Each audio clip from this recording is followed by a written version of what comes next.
नमस्कार दोस्तों, आज की कहानी बहुत इंटरेस्टिंग सी है। हमारी कहानी जो होती है वो हमेशा सच्ची घटना पर आधारित होती है, तो आप इसे ध्यान से ज़रूर सुने।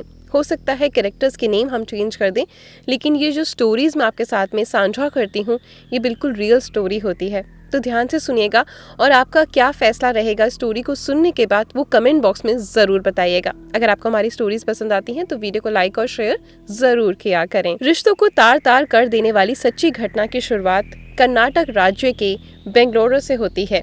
यहीं के राजानगर क्षेत्र में दिलीप अपीयर्स के मालिक जय कुमार जैन अपने पूरे परिवार के साथ रहा करते थे। जय कुमार जैन पेशे से एक टेक्सटाइल बिजनेस चलाते थे। उनके छोटे परिवार और खुशियों से भरे जीवन में उनकी पत्नी पूजा के अलावा एक 15 वर्षीय बेटी रिया और रिया से एक छोटा बेटा भी था।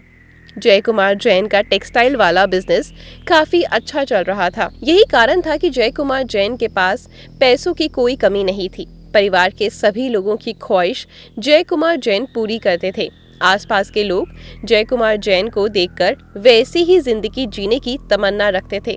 मगर आज के समय में देखा जाए तो जिस घर में अच्छे रिश्ते हैं उस घर में पैसा नहीं है, और जिस घर में पैसे की कोई दिक्कत नहीं उस घर में रिश्तों के बीच कड़वाहट भरी रहती है। लेकिन जय कुमार जैन के पास अच्छे रिश्ते के साथ साथ पैसा भी था, इसलिए वो खुद को काफी भाग्यशाली महसूस करते थे। छोटा परिवार सुखी परिवार, और शायद जैन परिवार की ये कहावत सही भी थी, क्योंकि जय कुमार जैन और पत्नी पूजा एक दूसरे और दोनों अपने बच्चों पर खूब प्यार लुटाया करते। दरअसल जय कुमार जैन अपनी बेटी को भी बेटी की तरह प्यार करते और चाहते थे कि वो भी जिंदगी में खूब नाम कमाए। शायद इस पिता की सोच अपनी बेटी के लिए सही भी थी, लेकिन जय कुमार जैन को क्या पता था कि उनकी मौत उनकी लाडली बेटी रिया के हाथों में लिखी है। क्योंकि कुछ दिनों बाद इस परिवार में एक ऐसी घटना घटती है जो शायद एक बाप और बेटी के रिश्ते को कलंकित करने वाली घटना थी। एक दिन जय कुमार जैन अपनी पत्नी और बेटे के साथ पांडुचेरी में रहने वाले एक रिश्तेदार के यहाँ जाना था। 17 अगस्त 2019 को शाम तक पांडुचेरी जाने की तैयारी पूरी हो चुकी थी, और शाम 7:30 बजे के आसपास जय कुमार जैन अपनी पत्नी अपने बेटे को कार से रेलवे स्टेशन छोड़ने गए। उन्होंने अपनी बेटी से भी पूछा तो बेटी ने रेलवे स्टेशन जाने से मना कर दिया। बेटी के मना करने पर जय कुमार जैन रेलवे स्टेशन की तरफ अपने बेटे और पत्नी के साथ निकल गए। उन दोनों को ट्रेन में बिठाने के बाद वापस गाड़ी उन्हें घर की तरफ मोड़ लेते हैं। गाड़ी में बैठे बैठे जय कुमार जैन इसी सोच में डूबे थे कि पत्नी और बेटे के कुछ दिनों के ट्रिप पर जाने के बाद घर कितना खाली खाली सा लगेगा। लेकिन उन्हें खुशी थी कि घर पर उनकी बेटी उनके साथ रुकने वाली है। जय कुमार जैन घर पहुंचकर अपनी बेटी के साथ रात का खाना खाते हैं और कुछ देर बाद दोनों बातें करना शुरू कर देते हैं, और फिर दोनों अपने अपने कमरे में सोने के लिए चले जाते हैं। जय कुमार जैन सोने से पहले एक गिलास दूध पीकर ही सोया करते, लेकिन आज पत्नी की पांडुचेरी चले जाने के कारण ग्लास का दूध उसकी बेटी लेकर आती है। बेटी के हाथ से दूध का ग्लास लेकर पिता को ऐसा लगा कि पत्नी के ना होने पर भी मेरी बेटी घर संभाल सकती है। ग्लास का दूध टेबल पर रखने के बाद बेटी रिया और अपने पिता को दूध पीने की बात बोलकर वहां से अपने कमरे में चली जाती है। जय कुमार जैन दूध के ग्लास को छूकर उसकी गर्माहट को महसूस करते हैं, और अब उन्हें लगता है कि दूध पीने लायक हो चुका है, और वो दूध भरा पूरा ग्लास पीकर आराम से सो जाते हैं। अगली सुबह तारीख थी 18 अगस्त 2019। जैन के पड़ोसियों ने उनकी बेटी रिया के चीखने चिल्लाने की आवाज सुनकर बाहर आकर देखा तो जय कुमार जैन के घर के बाथरूम से ऊंची ऊंची आग की लपटें निकल रही थी, जिसे देखकर पड़ोसी डर गए। उन्होंने तुरंत फायर ब्रिगेड को फोन किया, और फायर ब्रिगेड वालों ने मौके पर पहुंचकर जय कुमार जैन के घर में लगी आग पर काबू पा लिया। फायर ब्रिगेड के कर्मचारी आग को पूरी तरीके से बुझाने में कामयाब थे। अब बाथरूम के अंदर जाते हैं तो वहां जय कुमार जैन की आग में झुलसी हुई डेड बॉडी पड़ी थी। फायर ब्रिगेड वाले इस घटना की जानकारी पास के ही लोकल पुलिस स्टेशन में देते हैं। पुलिस के आने के बाद ये खबर मोहल्ले में फैल जाती है कि टेक्सटाइल व्यापारी जय कुमार जैन की मृत्यु आग में झुलसने के कारण हो गई है।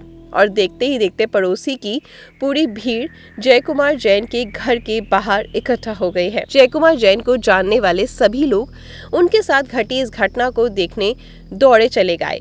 पुलिस भी लाश की शिनाख्त करते हुए पूछताछ करना शुरू कर देती है। उसमें जय कुमार जैन की बेटी रिया रोते हुए बताती है कि उनके पिता सुबह सुबह नहाने बाथरूम में गए थे, तभी अचानक इलेक्ट्रिक शॉर्ट सर्किट होने के कारण बाथरूम में आग लग गई। उसके कारण पापा अंदर ही झुलस गए। पापा के अंदर से दरवाजा बंद कर रखा था, इसलिए मैं उनकी कोई मदद नहीं कर सकी। लेकिन जब पुलिस ने फायर ब्रिगेड वालों से बयान लिया तब उन्होंने बताया कि शॉर्ट सर्किट से इतनी खतरनाक आग नहीं लग सकती जिसमें कि कोई इंसान जलकर बुरे तरीके से मर जाए। फायर ब्रिगेड का यह बयान काफी चौंकाने वाला था। पुलिस ने अपने सीनियर अधिकारी को इस घटना के बारे में बताया, क्योंकि जय कुमार जैन शहर के एक नामी व्यापारी में से एक थे। उनकी मौत हुई थी, इसलिए इसकी छानबीन करने के लिए वहां के सहायक पुलिस और डीएसपी को भी इस केस में शामिल किया गया। और कुछ ही देर बाद पुलिस आयुक्त और डीसीपी अपने साथ फॉरेंसिक टीम को लेकर घटना स्थल पर पहुंच चुके थे। घटना स्थल की जानकारी लेने और सभी जरूरी सबूत इकट्ठा करने के बाद पुलिस को ये लगता है कि जय कुमार जैन की मौत शॉर्ट सर्किट से लगी आग के कारण हुई है। लेकिन अब पुलिस की टेबल पर पोस्टमार्टम रिपोर्ट रखी जाती है तो उसमें जय कुमार जैन की मौत को लेकर एक चौंकाने वाला खुलासा सामने आता है।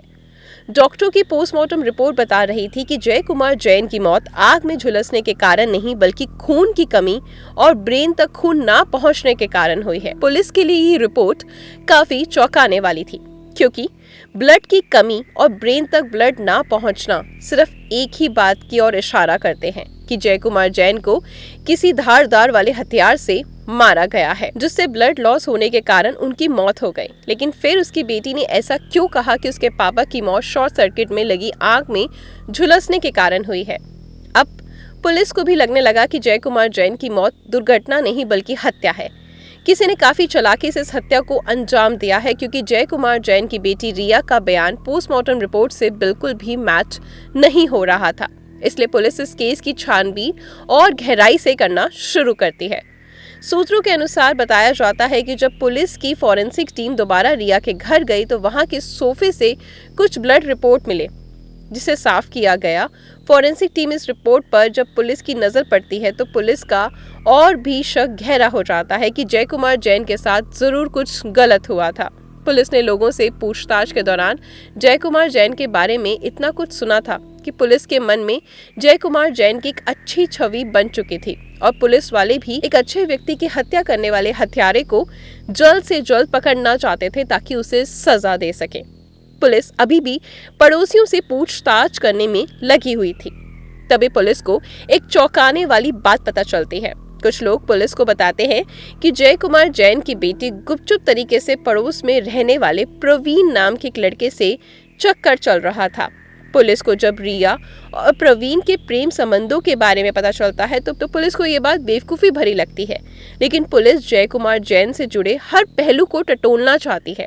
इसलिए उसने पड़ोस में रहने वाले प्रवीण से भी पूछताछ करना शुरू कर दिया। पूछताछ में रिया के साथ प्रवीण भी इस बात में हामी भरता है कि जब रिया के पिता के साथ दुर्घटना हुई तो वो रिया के घर पर ही था। पुलिस को अब तक ये मामूली सा प्रेम संबंध लग रहा था, लेकिन उसके तार जय कुमार जैन की मौत से जुड़े हो सकते थे। पुलिस इतना तो समझ चुकी थी कि जय कुमार जैन की हत्या में कहीं ना कहीं रिया और प्रवीण शामिल है। इसलिए पुलिस ने रिया और प्रवीण दोनों के फोन हिरासत में लेकर उसकी कॉल डिटेल्स और फोन लोकेशन पता करने लगी। दोनों के फोन से ऐसे कई सारे सबूत हाथ लगते हैं जिसे देखकर पुलिस भी चौंक जाती है। पोस्टमार्टम रिपोर्ट और दोनों के फोन कॉल डिटेल देखने का पुलिस का शक यकीन में बदल गया कि जय कुमार जैन की हत्या की गई है और हत्या के पीछे कोई और नहीं बल्कि उनकी 15 साल की बेटी और उसका बॉयफ्रेंड प्रवीण शामिल था। पुलिस मौजूदा सबूत के तौर पर प्रवीण और रिया दोनों को गिरफ्तार कर लेती है, लेकिन दोनों अभी भी इस बात पर अड़े थे कि हत्या में उन दोनों का कोई हाथ नहीं। लेकिन पुलिस ये जानती थी कि इन्हीं दोनों ने मिलकर इस हत्या को अंजाम दिया है। बस यही थी तो उसने सच उगलवाने का अब पुलिस अपने पूछताछ का तरीका बदलते हुए दोनों को अलग अलग कमरों में लेकर जाती है। क्योंकि रिया नाबालिग थी इसलिए उससे ज्यादा सख्ती से पूछताछ नहीं की जा सकती। लेकिन प्रवीण 19 साल का था, इसलिए पुलिस ने उससे सख्ती से पूछताछ करना शुरू कर दिया। पुलिस के डंडे को देखकर प्रवीण डर जाता है और वो सच कबूल कर लेता है। साथ ही प्रवीण इस हत्याकांड में रिया का भी नाम पुलिस के सामने रख देता है। रिया को जब पता चलता है कि प्रवीण ने अपने जुर्म कबूल कर लिया है तो वो भी टूट जाती है और पुलिस के सामने अपना जुर्म कबूल कर लेती है। हैरान करने वाली बात तो ये थी कि पुलिस ने इस केस में अपना पूरा समय देकर इसे महज 24 घंटों में ही सॉल्व कर दिया और पुलिस की पूरी छानबीन में रिया और प्रवीण को इस हत्या का दोषी बताया गया। लेकिन सवाल तो ये है कि अभी तक आपके मन में होगा कि आखिर इन दोनों ने इस घटना को अंजाम क्यों और कैसे दिया। तो चलिए एक भले इंसान जय कुमार जैन को जान से मारने की पीछे की सारी कहानी को सच्चाई तरीके से जानते हैं। कुमार जैन की बेटी रिया बेंगलोर शहर के ही एक इंटरनेशनल स्कूल में पढ़ा करती थी। रिया को प्यार करने वाला प्रवीण भी उसी स्कूल में पढ़ा करता था। प्रवीण के पिता एक प्राइवेट कंपनी में जॉब करते थे, लेकिन कुछ समय पहले ही कंपनी ने उन्हें कुछ पैसे देकर कंपनी से निकाल दिया। प्रवीण के पिता की नौकरी तो चली गई थी, लेकिन कंपनी ने उन्हें अच्छे खासे पैसे दिए थे। प्रवीण के पिता उन सारे पैसों को अपने बेटे के नाम से बैंक में जमा करा दिया और उस पैसे को अपने बैंक के ब्याज से घर का खर्च भी चला रहे थे। इधर रिया और प्रवीण पहले तो कॉलेज में मिले और जब उन्हें पता चला कि रिया उसी के घर के आसपास से स्कूल आती है तो फिर उन दोनों में दोस्ती हो गई। ये दोस्ती धीरे धीरे प्यार में बदल गई। लेकिन बात कुछ अजीब थी कि प्रवीण रिया से 3 साल बड़ा था। रिया अभी 10वीं क्लास की स्टूडेंट थी, वहीं प्रवीण 10वीं क्लास पास करके शहर के एक प्राइवेट कॉलेज में बीकॉम कर रहा था। इधर रिया का स्कूल के कॉलेज से थोड़ा दूर था, इसलिए दोनों का मिलना जुलना कम ही हो पाता था। लेकिन फिर भी प्रवीण समय निकालकर उससे मिलने चला जाता। जिस दिन मिलने का प्लान नहीं बन पाता तो वो दोनों फोन पर ही बात कर लिया करते। अक्सर घर पर रिया प्रवीण से फोन पर या फिर चैट पर बातें किया करती। पिता जय कुमार जैन अपनी बेटी के लंबे लंबे फोन कॉल से भी थोड़ा चिंतित होने लगे, लेकिन फिर भी जय कुमार जैन अपनी बेटी पर दबाव नहीं डालते। शायद उन्हें अपनी बेटी पर भरोसा था, लेकिन लगातार फोन पर बात करने के कारण जय कुमार जैन को शक हुआ और जब उन्होंने रिया के फोन कॉल वाले लड़के के बारे में पता लगाया तो पता चला कि वो लड़का उन्हीं के पड़ोस में रहने वाला प्रवीण कुमार है। जिसके बाद जय कुमार जैन ने रिया को काफी हिदायत दी और उसे उस लड़के से दूर रहने के लिए कहा। लेकिन पिता के मन में अपनी बेटी के लिए प्यार उसे कमजोर कर रहा था, इसलिए पिता ने रिया को आराम से समझाने की कोशिश करी। लेकिन शायद रिया की जिंदगी में पिता की एडवाइस की कोई जरूरत ही नहीं थी, इसलिए पिता के लाख समझाने के बाद भी चुप चुप कर मिलती रही और बातें करती रही। रिया भले ही 15 साल की थी, लेकिन उसका शरीर एक मैच्योर लड़की की तरह था, इसलिए रिया सुंदर भी दिखती थी। अक्सर उसकी सहेलियां भी उसकी तारीफ किया करती। रिया को अपने परिवार का दबाव बिल्कुल भी पसंद नहीं था। स्कूल में अपने दोस्तों के साथ वो हमेशा पढ़ाई लिखाई में ज्यादा फैशन, मॉडलिंग, हॉट लुक वाले कपड़ों के बारे में ज्यादातर बातें किया करती। अब तक पिता को अपनी लड़की यानी अपनी बेटी पर काफी गर्व हुआ करता, लेकिन एक दिन रिया ने कुछ ऐसा कारनामा किया जिसके बाद पिता को अपनी परवरिश पर ही शक होने लगा। दरअसल वो घर से झूठ बोलकर अपने बॉयफ्रेंड प्रवीण के साथ 5 दिनों के लिए बॉम्बे ट्रिप पर चली गई और वहां जाकर उसने खूब सारी मस्ती करी, खूब सारी फोटो शूटिंग करवाई और हॉट कपड़ों में मॉडलिंग कंपटीशन में भाग भी लिया। ये बात केवल रिया की मां पूजा को ही पता थी, लेकिन बेटी के घर में ना होने के कारण जय कुमार जैन जब पूछने लगे तो पूजा को भी मजबूरन होकर बताना पड़ा कि रिया बॉम्बे गई है। और जब रिया बॉम्बे से वापस लौटी तो जय कुमार जैन को काफी गुस्सा आया और उन्होंने अपनी बेटी की पिटाई भी करी, उसका मोबाइल भी छीन लिया। दरअसल पिता को यही बात पता थी कि रिया अपनी सहेलियों के साथ बॉम्बे गई है, लेकिन जब जय कुमार जैन ने उसकी सहेलियों को फोन किया तब उसकी सहेली ने बताया कि रिया उनके साथ नहीं बल्कि अपने बॉयफ्रेंड प्रवीण के साथ बॉम्बे गई है। उसके बाद उनका गुस्से से वो लाल हो गए और उसने अपनी बेटी की पिटाई करी।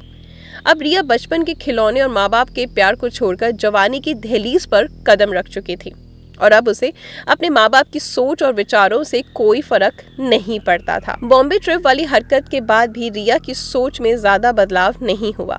माँ बाप हमेशा अपनी बेटी रिया की फिक्र में डूबे रहते और उसे सुधारने के लिए कभी भी प्यार से तो कभी डांट से उसे समझाते, लेकिन रिया अपने माँ बाप की चिंता से बेफिक्र होकर हर पल केवल प्रवीण के बारे में सोचती और वो किसी भी हालत में प्रवीण से दूर नहीं होना चाहती। उधर ऐसा कुछ हाल था कि प्रवीण भी रिया के प्यार में पागल हो चुका था। रिया पर पाबंदी लगने के बाद वे छुपकर किसी मॉल या साइबर कैफे में प्रवीण से मिलने जाया करती। जब जय कुमार जैन ने अपनी बेटी रिया का मोबाइल छीन लिया तब प्रवीण ने उसे दोबारा नया लाकर दे दिया। चोरी छुपे प्रवीण से बातें करती, लेकिन पिता भी अपनी बेटी पर लगातार नजर बनाए हुए थे और एक दिन रिया का रात को फोन पर बात करते हुए उन्होंने पकड़ लिया। पकड़े जाने के बाद जय कुमार जैन ने उसे 1-2 थप्पड़ मारकर उसका मोबाइल छीन लिया और एक बार पिता का थप्पड़ और मोबाइल छीनने वाली बात रिया के दिल को लग गई और अब रिया के मन में अपने पिता के लिए प्यार नहीं बल्कि आक्रोश भर गया।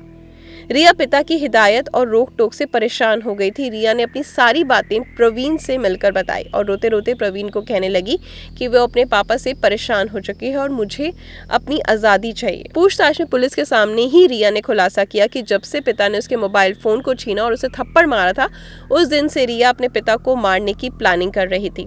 मतलब जय कुमार जैन की मौत से 1 महीने पहले से ही दोनों उन्हें मारने की प्लानिंग करने में लग चुके थे, लेकिन सही मौका ना मिलने के कारण उनका दिन ब दिन पोस्टपोन होता जा रहा था और वो दोनों उस इंसान को मारने का सबसे आसान तरीका ढूंढने लगे। इसलिए वो दोनों लगातार इंटरनेट पर हत्या की दुर्घटना में बदलने की कई सारी वीडियोस भी देखा करते और कुछ वीडियो और फिल्म देखने के बाद दोनों ने जय कुमार जैन को मारने की पूरी प्लानिंग बना ली और उन्होंने जय कुमार जैन को मारने का मौका 17 अगस्त को मिल गया। रिया की माँ और उसका छोटा भाई एक पारिवारिक समारोह में पहुंचे जहां पर उन्हें जाना था और पिता अब तक अपनी बेटी को जान से भी ज्यादा प्यार करता था। बेटी उसकी पीठ पीछे उसकी मौत की साजिश रच रही है और वो भी सिर्फ अपने प्यार को पाने के लिए। जब 17 अगस्त को जय कुमार जैन अपनी पत्नी और अपने छोटे बेटे को रेलवे स्टेशन छोड़कर वापस घर आता है तो उन्हें रिया का बर्ताव थोड़ा अलग लगता है। रिया काफी खुश थी और अपने पिता से भी काफी अच्छे तरीके से पेश आ रही थी।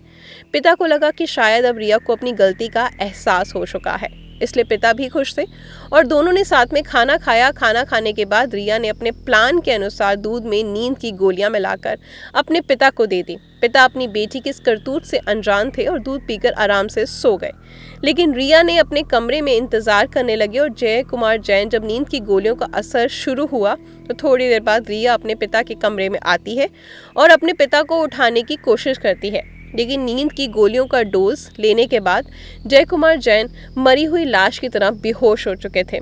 पिता को बिस्तर पर अचेल पड़ा देखकर खुशी का ठिकाना नहीं था। वो तुरंत प्रवीण को फोन करके अपने घर बुलाती है और प्रवीण को प्लान के अनुसार अपने साथ एक धारदार चाकू लेकर रिया के घर पहुंच जाता है।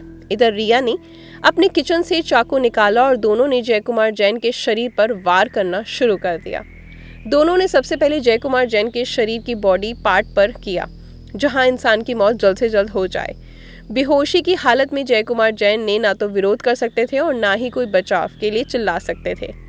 जय कुमार जैन जो थे दूध पीकर एक प्यारी सी नींद में सोए थे ताकि वो अगली सुबह उठकर सुबह का सूरज देखें, लेकिन शायद उनकी बेटी रिया को ये मंजूर नहीं था और उसने अपने बॉयफ्रेंड के साथ मिलकर अपने ही पिता की मौत को खौफनाक तरीके से अंजाम दे दिया। अपने पिता को मारने के बाद वहां की चादर, दीवारें और कमरे का फर्श पूरे तरीके से खून से सन चुका था। दोनों ने जय कुमार जैन की लाश को कमरे से घसीटते हुए बाथरूम तक ले गए और सबूत मिटाने के लिए दोनों ने फर्श और दीवार पर पड़े खून की छींटों को साफ किया। चादर को वॉशिंग मशीन में धोकर सुखाने के लिए डाल दिया। कमरे की सफाई करने के बाद दोनों के सामने एक डेड बॉडी थी जिसे ठिकाने लगाना आसान नहीं था, इसलिए 18 अगस्त सुबह रिया घर से निकली और पेट्रोल से भरी 3 बोतलें लेकर वापस घर पहुंची और बाथरूम में पड़े पिता की पेट्रोल छिड़का और आग लगा दी। इस घटना की कहानी को सुनकर शायद विश्वास करना थोड़ा मुश्किल है कि कैसे एक बेटी अपने पिता को कितनी खतरनाक मौत दे सकती है, लेकिन बेटी ने जो किया वो शायद लोगों के मन में बाप बेटी के रिश्ते को कलंकित करने वाला था। खैर, जय कुमार जैन के शरीर पर पेट्रोल छिड़कने के बाद जब माचिस की तीली लगाई जाती है तो उनके शरीर से जाकर टकराई तो आंख की ऐसे लपटी उठने लगी जिसे देखकर जय कुमार जैन के पड़ोसी ने तुरंत ही फायर ब्रिगेड को फोन कर दिया। आग लगने की खबर दी। उधर प्रवीण नाटक करते हुए जोर जोर से चिल्लाकर पड़ोसियों से मदद मांगना शुरू कर देता है और इस हत्याकांड को अंजाम देने के बाद लोग और पुलिस को एक झूठी कहानी सुनाई जाती है जिसमें रिया ने बताया कि शॉर्ट सर्किट होने के कारण बाथरूम में आग लगी जिससे पापा झुलसकर बाथरूम में ही मर गए। इस तरह दोनों ने हत्याकांड को दुर्घटना का रूप दे दिया। कुछ समय के लिए पुलिस वालों को ऐसा लग रहा था कि कोई हत्या नहीं बल्कि दुर्घटना है, लेकिन फॉरेंसिक टीम की जांच रिपोर्ट और पोस्टमार्टम रिपोर्ट के बाद पुलिस को दाल में कुछ काला लगा और केवल कुछ ही दिनों में पुलिस ने हत्या की गुत्थी को सुलझा दिया। जब पिता के अंतिम संस्कार में रिया को बुलाया गया तो उसने वहां आने से मना कर दिया, जिससे साफ साबित होता है कि रिया के मन में अपने पिता को मारने का कोई अफसोस या पछतावा नहीं। वहीं दूसरी तरफ प्रवीण के माता पिता को इस प्रेम प्रसंग के बारे में कोई जानकारी नहीं थी। प्रवीण ने भी अपने बयान में खुलासा किया कि उसने जय कुमार जैन को मारकर अपना बदला लिया, क्योंकि बेटी के पकड़े जाने के बाद उसने मुझे धमकी देते हुए कहा था कि रिया से दूर रहा करो। साथ ही प्रवीण बताता है कि जय कुमार जैन हमारे रिश्ते से खुश नहीं था, इसलिए अक्सर वो रिया को मारा करता और ये बात प्रवीण को बिल्कुल भी पसंद नहीं थी। और अंत में प्रवीण ने रिया को अपने पिता की प्रताड़ना से बचाने का फैसला किया और इस तरह दोनों ने मिलकर एक खौफनाक हत्याकांड को अंजाम दे दिया। पुलिस ने सारे सबूतों और गवाहों के आधार पर इस केस की चार्जशीट फाइल की और रिया को जुवेनाइल जस्टिस बोर्ड के कोर्ट के सारे सबूतों को और गवाहों के साथ पेश किया गया और कोर्ट के आदेश के बाद रिया को बाल सुधार कारावास भेज दिया गया। लेकिन प्रवीण बालिग था और उसकी उम्र 19 साल थी, इसलिए उसे मजिस्ट्रेट के सामने पेश किया गया और सारे सबूत और गवाहों को देखते हुए प्रवीण को हत्या आरोपी बताते हुए उसे जेल भेज दिया गया। प्यार में पड़े दोनों ने एक भले इंसान की हत्या करने के लिए एक परफेक्ट मर्डर प्लान बनाया, लेकिन शायद उनकी किस्मत में जेल की रोटी लिखी थी। आज के लिए इस घटना में इतना ही। अगर आपको कहानी पसंद आई हो और अगर आपका क्या फैसला है इस कहानी को सुनने के बाद, कमेंट बॉक्स में जरूर बताइएगा। Good luck.